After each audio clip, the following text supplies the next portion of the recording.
Welcome to the Digital Agency Growth Podcast.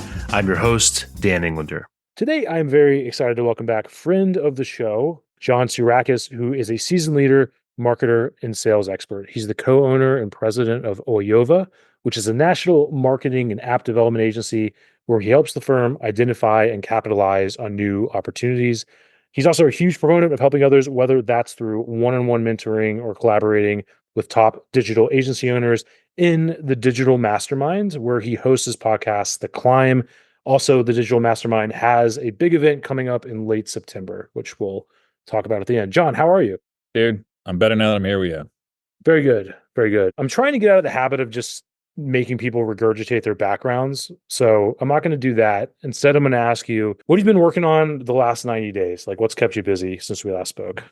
Niches. Yeah, focusing on some new niches where we've had really good accomplishments. I think historically throughout our agency, one of our biggest failures is that we never really dug into one of them. We've dabbled. So now we're taking a really hard stance on just focusing on that with the case studies and just trying to use an account-based marketing approach to really get their attention and do some bold things that are potentially risk offending, but will be considered fun to others. Ooh, say more. Can you talk about what those niches are?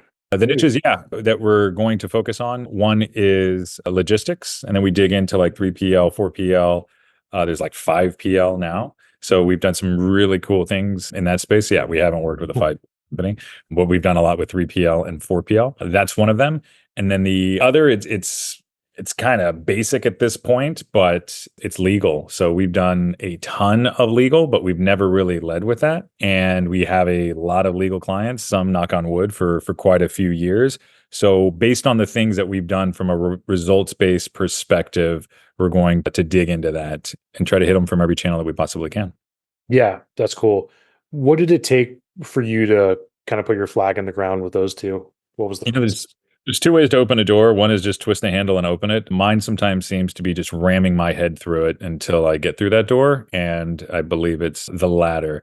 And I think what it really came down to is the team wanting it. Right. So one of our biggest fears was always, all right, if like we used to do a lot with like home services, and then I would meet agency owners that did a lot with home services and they couldn't keep their team on because nobody wakes up and says, you know what, I want to be the best marketer for AC companies. So that was a big issue. But our team was coming through and saying, hey, we want more clients like this. So at that point, it's like, okay, all right, we'll be aligned culturally and, from an execution standpoint. So that's the path that we're going to go. So I wish I would say it was just this big, decision that I made by looking at a bunch of figures. It wasn't. It was just listening to the team. Yeah, I think that probably informs decisions like this more often than people care to admit versus a Google Doc with Venn diagram bubbles and that sort of thing and so on. Can you dig into that a little bit more? Like, what was it about these clients and these niches that finally made the team say, okay, logistics is the way or legal's the way versus the grab bag of different verticals you might have been working with? I think it came down to, because when I look at the team, like where they feel most fulfilled, it's where they have really good client relationships. What typically creates a really good client relationship is where there's a clear scope and the results are satisfactory or greater than. And they've now had this breadth of work where they've experienced that, and the happy clients and the reviews we get, like we have a ton of reviews on Clutch, and that is what I look at as the signals. And actually the story is how we got here, just to even show how boneheaded I can be sometimes. We do a lot like in e-commerce. So on our SEO strategy, we're going after some e-commerce plays, and we get plenty of work there. And the team was like, oh, hey, we created this new strategy. It's for this, to go after these niches. And it was like, well, what are you doing? It's like, we got to be focused. This is what we got to do. This is the thing. Now, granted, it's a huge horizontal niche if you're like, oh, we're going to go after all of e-commerce. And granted, we have some specialties and platforms there.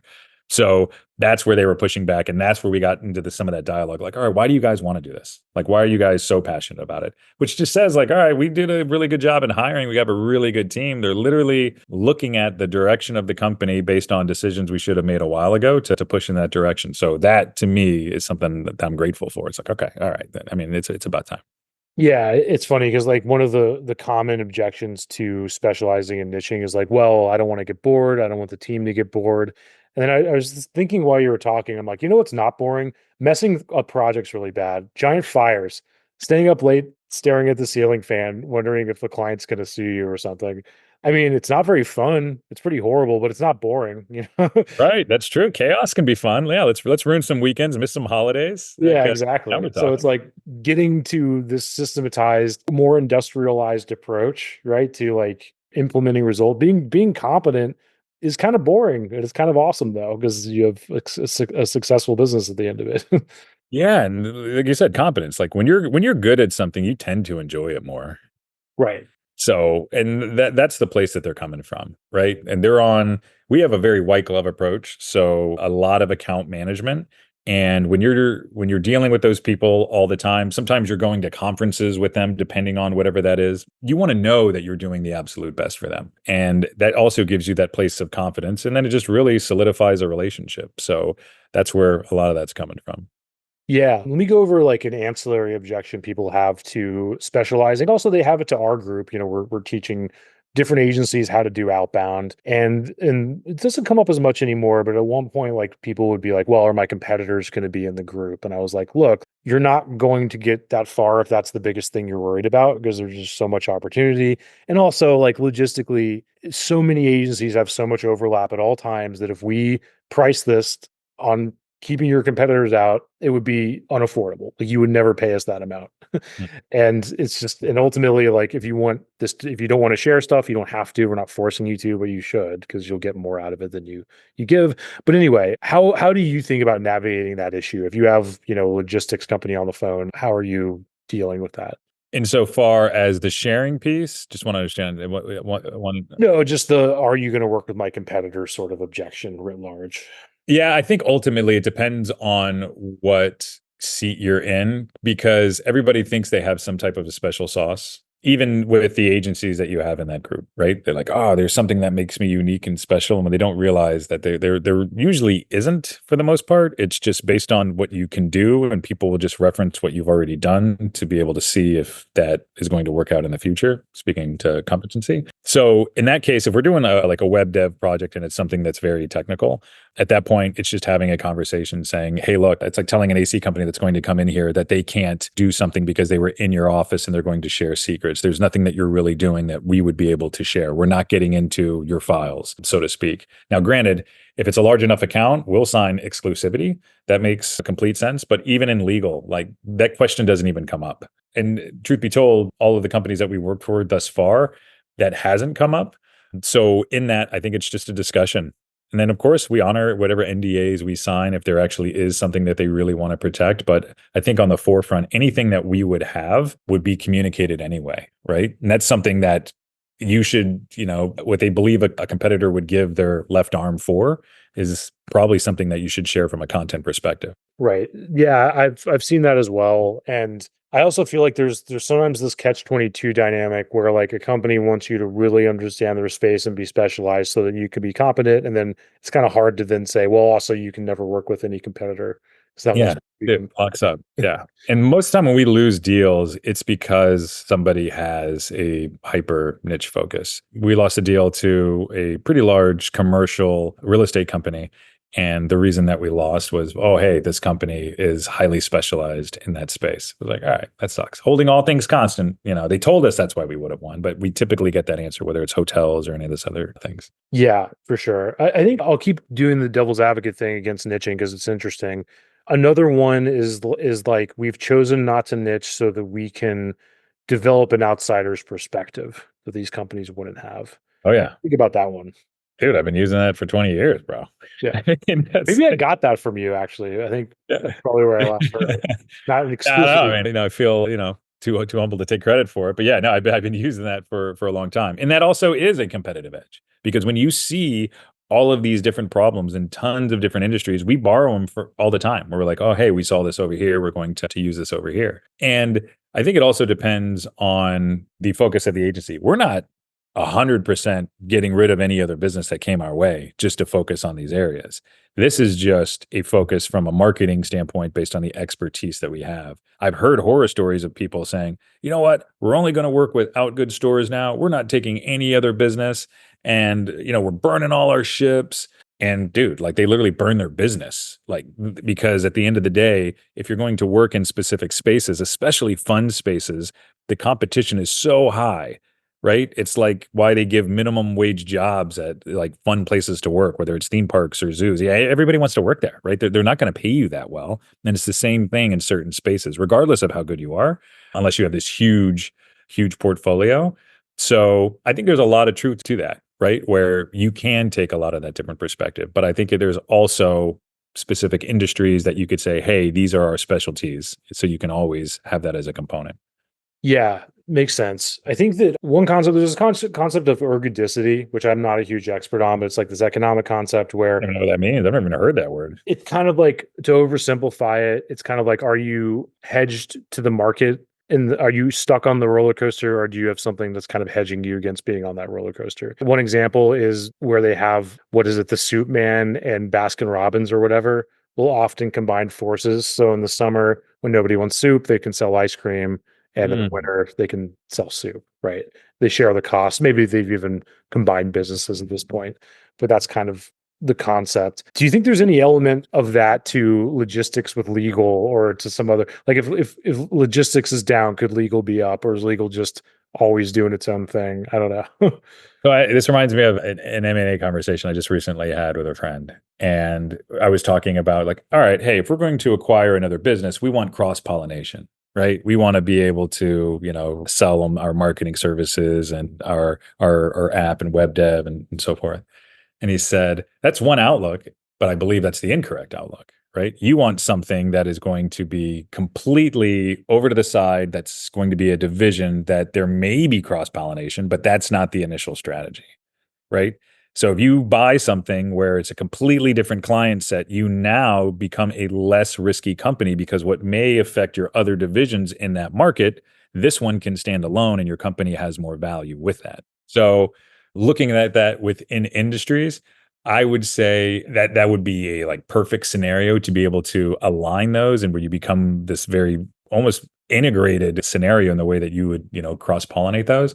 But I would say that's a possibility. Now, granted, we've worked with companies that they said like, oh, hey, I need, this is my client base, where we actually have clients in that space where we can essentially earn more respect by saying, oh, we're going to do some introductions for you.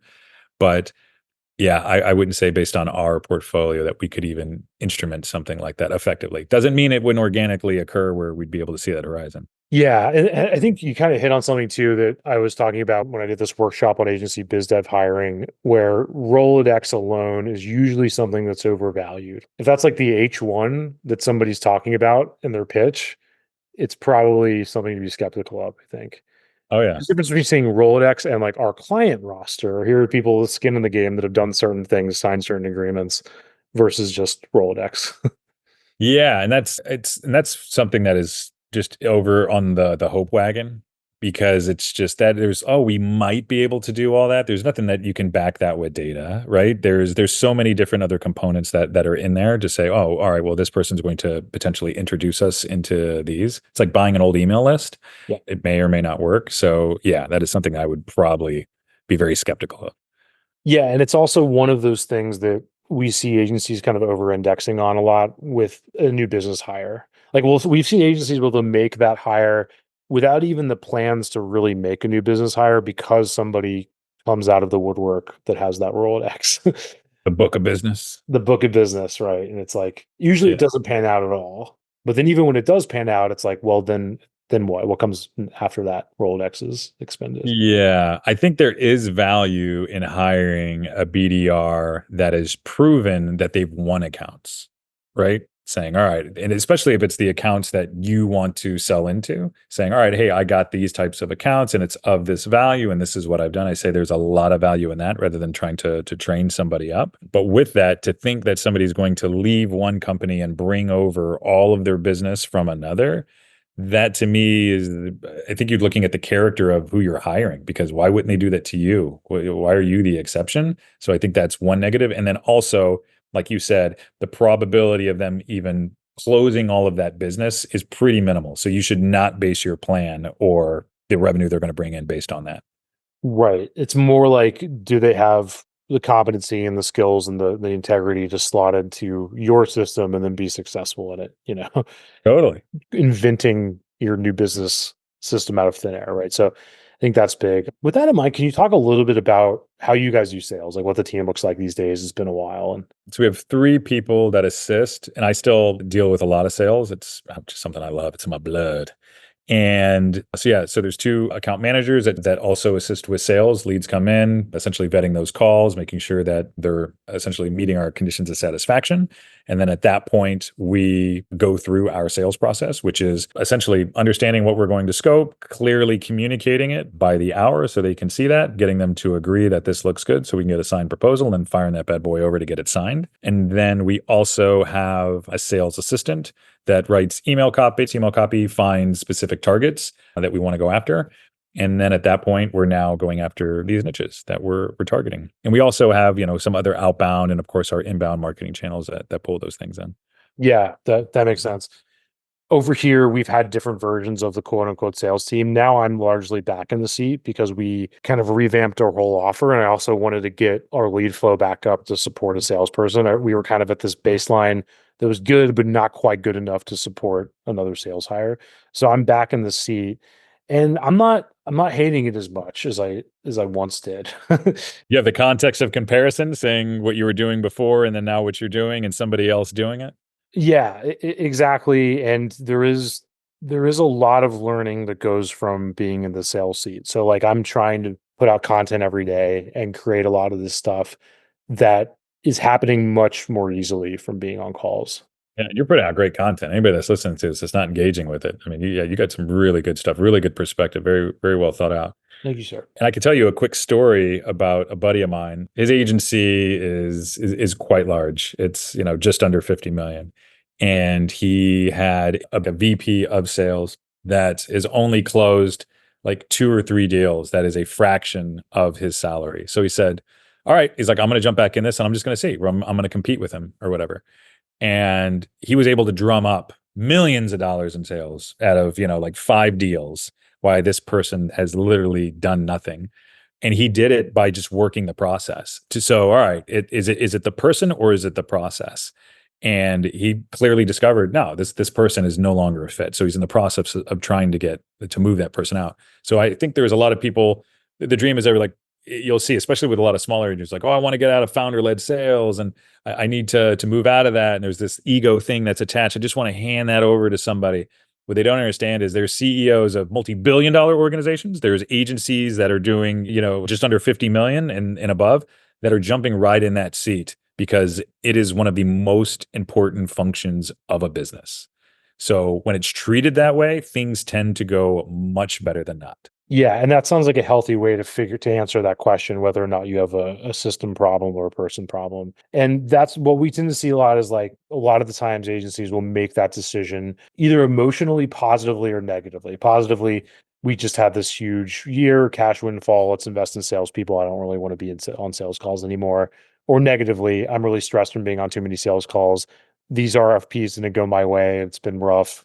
Somebody else can do this better than me.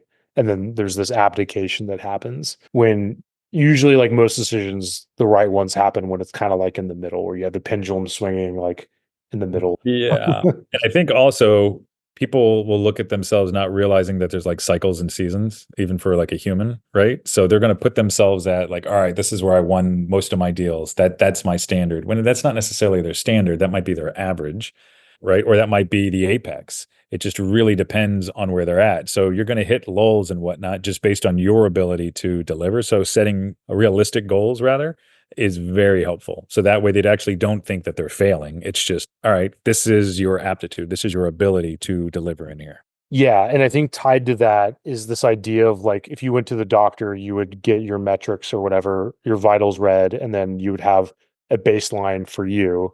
Mm-hmm. But in business, everyone's doing research and paying consultants to give them baselines that right. for somebody who's somewhere else doing something different market, different time, different people, and then being like, that's it. That's what we need. We need that ROI. We need that many calls a week. So many It's shiny things, arbitrary. man. Yeah. So many. And some people get addicted to the information, right? Where they're just continually consuming and consuming and consuming, and they're not really giving anything the action that it really needs or the time to harvest. And I mean, see that in the mastermind group sometimes. You see that just, with other agency friends, some that have been in the same position for like 8 years. And they're just wondering if this next new piece of information is going to get them over the fence. And unfortunately, it doesn't. Like it's literally tried and true and just keep doing it. Right. And not taking eyes off the ball and everything like that. So that's a big part of it. I think tied to this, before I threw in the recorder, you mentioned going off on bad LinkedIn advice and canceling yourself forever. No, maybe not the last part, but anyway. Yeah, no, I just think it's funny that the amount of content you see on LinkedIn and just some of the okay, so I guess this is a good maybe philosophical question, right? So when you see somebody that puts awful advice out on LinkedIn, what is the best thing to do? It's definitely to engage with it and ruin half of your morning having a back and forth with that person. Yeah, that's the highest leverage thing you can do in business. Yeah, yeah. So it's just that's remarkable. You see these things and you're like, wow, that's not, and you want to step in there and just say, hey, maybe here's a difference of opinion and whatnot. And it's something I've done in the past. And those people have it's been like you've said, where it turns into this little bit of back and forth. And then next thing you know, they're deleting all of your comments. And it's not like it's coming from a negative place. It's just, hey, maybe you're not looking at the entire equation. Maybe you're just looking at a piece of it. And I see a lot of really bad advice. And I think the path is, as we start up the podcast, I'm going to select the worst of the content and I'm just going to read it aloud. I think that's. Yeah, I think that there's definitely this element of, if you're creating content, you want to let people into your world, and there's a little bit of like building a connection with people, but there's people that will make that 99% of everything they post and then exposing just way too much of themselves on it to a level where nobody cares. I think it's they have an assistant writing their content. That's part of it. That's definitely part of it. I think, Yeah. And it's just like, dude, I mean, that's just what you're saying, isn't entirely true. It doesn't make sense. And that's fine. I don't want to take a negative approach to things because I think there's enough negative energy that's out there. I do want to have fun with it, but I don't want to do it at the cost where there's this name calling and it's like you create office politics online. And then next thing you know, there's a rally to shut you down. It's like, wow, that got heated quick. right. And it's funny because in the grand scheme of things, you don't see that very often on LinkedIn because everybody there's so much mutually assured destruction, right? Because it's your face, it's your ability to feed your family out there at all times. It's not YouTube. It's not one of these toxic places, which I guess is positive. There's positives and negatives, like everything in life with that. I think the positives are, you avoid a lot of that bile. The negatives are you don't get these interesting spirited debates between people as much because you don't really know. You and I could have a debate online and it's fine because we know each other and so on. But I can't do that with 99.9% of people because I don't know how they're going to take it.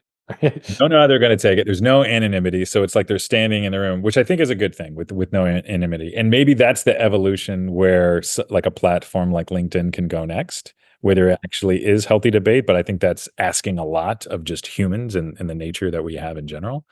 And then I think parlaying into the next thing, there's that frame of being genuine. And I love to joke around, and joking in some points, people don't realize it's a joke.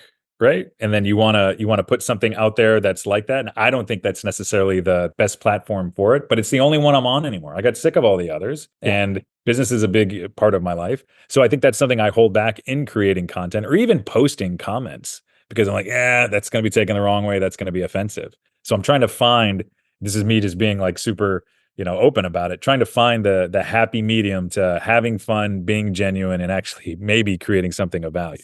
Yeah, I had the same issue this morning. I was writing some post and basically, I'll see if I can have this make sense. But it was a post on a common mistake we see agencies make where there's multiple partners trying to do sales in their spare time. It's kind of like a who's in charge here sort of situation. Oh yeah. And I was going to try to tie it to Apocalypse Now, where there's the scene on the bridge where he comes up to the boat and he just got there for the first time and he's like, who's in charge here? And then the guy's like, I thought you were, even though he just got there. And I started typing this and I was like, this is just ridiculous. I'm like, this isn't going to make any sense.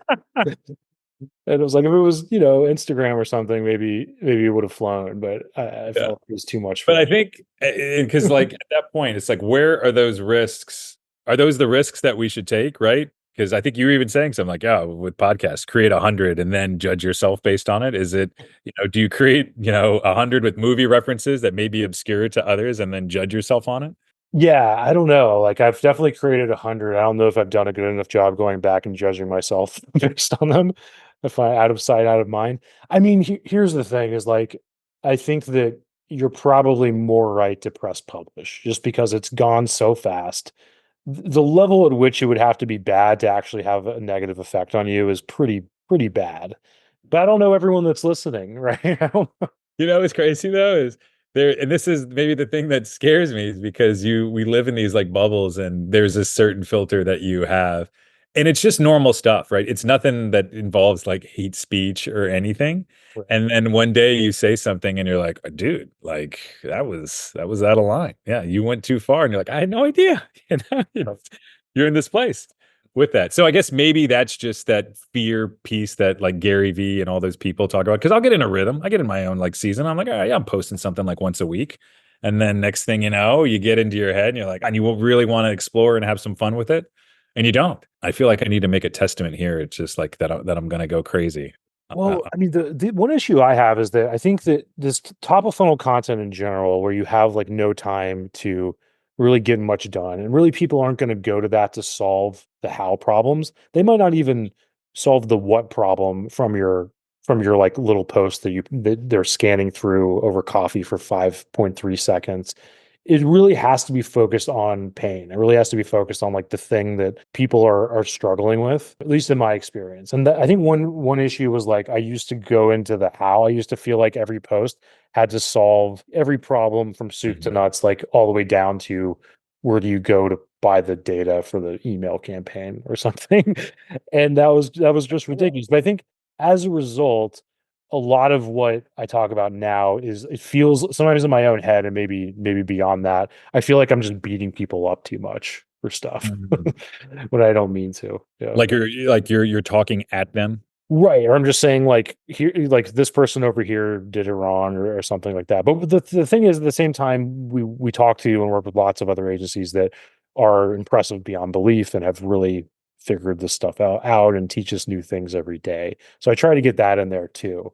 But oftentimes the first thing I'm focusing on is the pain. It's like what are you dealing with? Because that's the only way you'll pay attention to it. Yeah, no, you're right. Yeah, that's something that's going to call it to some because there's only so many levers you have to pull, right? You're educating on something, right? Which also can fall into the pain. You're entertaining somebody regarding something, and there's not really too much more. It's you have, and then there's the people I'm super always jealous of because it just doesn't fit my profile, but it gets a lot of attention where they like take some kind of picture of somebody like crossing the road.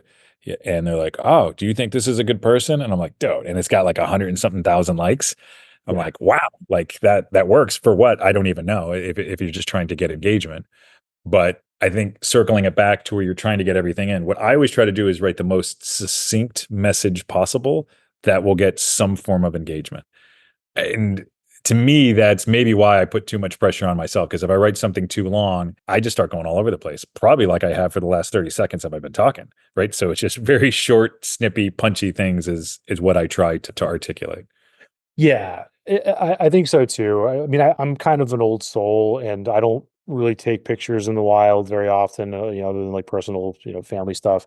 But what I like to do now is like I've been using Dolly and having fun with Dolly actually, but I've been using it to make old timey kind of old school advertising art. Like I have it just create stuff in the style of Saul Bass. If you don't know Saul Bass, Yeah, he absolutely. created like every major logo. He's just like Yep. one of these great advertising artists. Because that's kind of my whole thing is that like I think what's becoming what was once old is becoming new again because trust is in a recession. So we're going back to almost like old school networking, but doing it digitally and doing it by niche and really finding digital ways to build trust and that sort of thing. So that's the brand that I'm going for is without all the negative baggage, without all the chauvinism and so on and so forth. That was like marketing and sales philosophy. That's what you're going for, it sounds like. Yeah, yeah, sure. Yeah. I'll take that. I like that approach. But I don't know. LinkedIn also now has the video feature in the app, so I think you're going to see a ton more video. These platforms have to evolve. Yeah. So I don't know what the future holds. I don't think it's gonna. I think it's gonna dramatically change, and it's going to be less of the pain, education, and whatnot. And we're going to see it turn into a little bit more of a clown town. But I could be wrong. Been wrong about a lot of things. Well, I think Clown Town's a pretty safe bet. I'll usually bet on Clown Town. Shifting gears a little bit, I don't know much about this. Before we threw on the recorder, you talked about stuff going on in the M&A world. Yeah, so I'm learning a lot more about it. I'm probably the worst person to talk about this, but what I've been seeing a lot more agencies now springing up where it's more of going through their growth strategy with M&A, mergers and acquisitions, right? And we've also hit that level where that's something that's very attractive to us because we've seen some ups and downs over the last few years. So that's going to be our next foray. How do we grow through acquisition? And the way to think about it is there is no large company now that has not acquired other companies, whether it's a means of something that they needed for their execution, whether that's going to be service or product, or just because they had to buy the revenue for growth, especially in publicly traded companies, right? What's the easiest way for a CEO to show that they're growing a company? They just acquire these other companies and like, whoa, wow, Rudy's grown this thing. What are the things that are missing that we don't necessarily need to hire for that we can acquire for? And that's where we're at with it right now. Any examples, like how are you thinking about the next targets for acquisition these days? So one is something that we completely don't do, right? So it's something that is very specific. I want to mention them right now, but I can't because the companies we're looking at, we're like under NDA. But something specifically that we do not do that would make us a less risky company, right? Not that we are a risky company, but when somebody's looking at numbers and divisions and offering and culture and so forth, you want them to see like, okay, if this happens, it's safe over here. So that's part of it. And the other is something that is completely outside of what it is that we do, that is a very healthy company that makes sense from that cross-pollination standpoint, right? If we actually wanted to go on the other side of the spectrum for that. So those are two different avenues that we're looking at. So let's say that you partnered with, I'm just going to throw this out there, an accounting firm that focused on the niche that you wanted to focus on, right? Or a CFO company, right? Because I don't know I think you have to be a licensed accountant to own an accounting firm. At that point, right, that would be something else that's on that cross-pollination, right? Where you can more vertically integrate. So those are some of the things that we're looking at. But we're early days in this. Granted, we've gone through a merger. We've spoke with tons of companies to acquire. We put a pause on that a couple of years ago because we would just get down to the finish line and you just heard the wildest excuses. But I think our thesis was wrong in the people that we were trying to merge with. We were trying to merge with people that were exactly like us, and we need something that's different. Yeah, sounds like a marriage sort of. What, I guess, what were those things? What was kind of blowing up these deals at the 11th hour? One was where people were changing the valuation of their company that we agreed on before, as we were just really communicating, all right, this is what the plan is going to be. And they're like, oh, wow, yeah, these guys are going to make a lot of money. Yeah, all right. So I was like, okay, what are we taking, like a hillbilly path here? Like, what are we doing? Like, we've removed logic. Another was there was a gentleman that his revenue was the same for, it's been a little while now, like 5 or 6 years. He had not grown at all. And we're getting ready to move forward. And then he says, you know what, guys, I'm going to give this a couple more years because I think I'm going to get the revenue up. I was like, dude, like it's been 5 or 6 years, man. Like it hasn't gone up. Like, are you serious? He's like, yeah, I was really thinking about it last night. I was like, all right, some people are there for a reason and that's okay. So that was another one. And these are like right when we're getting ready to move forward, which I understand. There was another one, the person just completely ghosted at the end of it. And then there was just tons of deals that we filtered out. I think it's very much a marriage. And it's also based on like function. If it's going to be a merger and somebody's going to come in, like what are they actually going to do?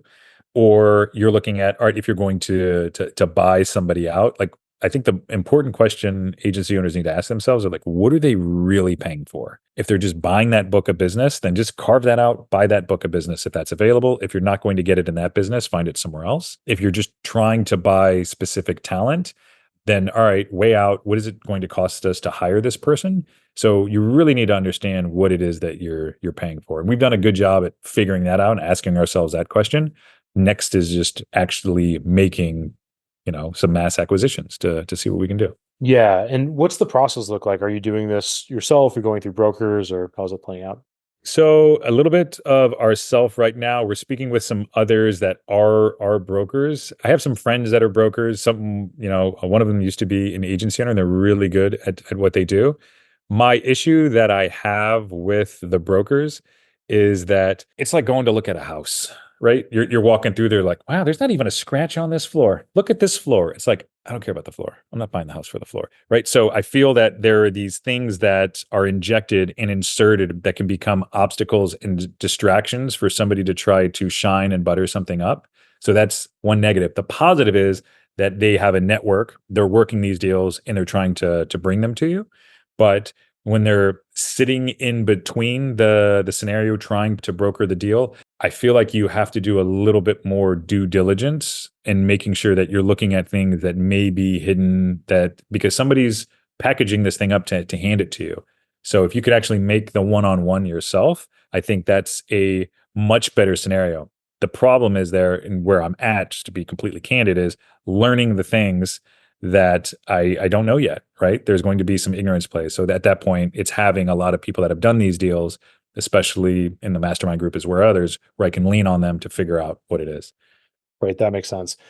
And a lot of it is, there's just people and what they want and their motivations and that sort of thing. It seems like when we were talking with agency owners, we'd ask like, what are your goals with the agencies? The first few years, it was a lot about growth, a lot about scale. Now it's mostly security and lifestyle. When I talk to agency owners, I feel like the culture's changed, and it's a lot of, well, we want to get out and under the weight of this gorilla client. We want to be able to choose our clients. I want to have more time and that sort of thing. I love to compare notes on that with you. Like, how much are you seeing that maybe in the mastermind or with your acquisition targets or anything else? Yep. I think that happens for two reasons. One is it's reality. Somebody gets tired of losing. They're setting goals that they're not hitting, or they're just getting kicked in the teeth and they're going backward, and they're just going to tell themselves like, I'm going to create a lifestyle business, right? So you can create a lifestyle business. In a lot of respects, you're creating a job, and you might be able to sell it for, a decent amount of money, but it's not going to be dramatic and huge. And that's okay. And I think it happens for the other reason is because the other person just doesn't want to do whatever it takes to actually grow at the clip that they probably got in business to grow at. I don't think the person that opens the agency in some respects is just like, okay, I just want to be a glorified freelancer.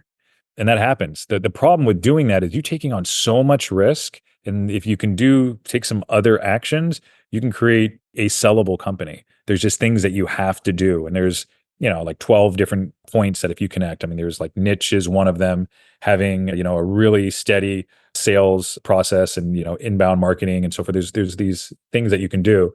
It just takes time and focus. And I think a lot of us, and I've been guilty at this at certain times in my path, where we get complacent, and that complacency can really hold you down. But I think reality, if you actually want to have something that's sellable, retireable, you got to really focus on the things that are most important to do that, and stop lying to yourself.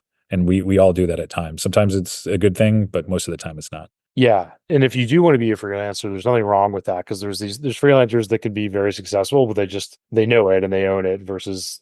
I know a designer that charges like an insane hourly rate. He's a freelancer and he lives so well, but he's not trying to be anything else. He has very minimal risk, and that's fine. But other people that are creating this scenario, it can end up badly for them. And it ends up when they're like, we're talking to agencies where the owners are like in their 60s and they have completely project based. They don't have the energy to go on. Right. So it's like, okay, how do we create something together that's going to be sellable for them is that perspective. And yeah, so I think this business is created a lot of that. Yeah, for sure. And I think tied to that, kind of getting towards the end of our time, is the Digital Mastermind and the event you guys have coming up. You want to talk about that a little bit? September 23rd, 24th, and 25th. It is at the edge of your seat's excitement, ladies and gentlemen. Can jump a little bit. You startled me a little. Yeah, forgive me. Yeah, so it's a mastermind group that's been around since 2011. About 40 to 50 of us get together, and this year we're getting together in Clearwater. All the agencies that go, it's about getting agencies to share from their experience. It's real peer to peer. At that point, we have experts coming in. The first day, we have a speaker that's coming in that grew an agency from 0 to 60 million. Next day, we have an AI expert that's not necessarily not going to speak philosophically or theoretically about what the T1000 is going to do to us. It's more about what are the things that you can implement in your business from an AI standpoint to just make you as efficient and effective as possible. And we also are going to have some M&A conversations in there. We share breakfast, lunch, and dinners. It's just getting really good people together that learn. And agencies in here meet partners, they share business, they merge. It's super open community. And yeah, I can't say enough about it. So yeah, if anybody's interested, go to digitalmastermind.com. And yeah, we love to talk with you and have you there because you won't regret it. Yeah, always a pleasure, man. Thank you. Dude, my pleasure, buddy. Thank you so much, man.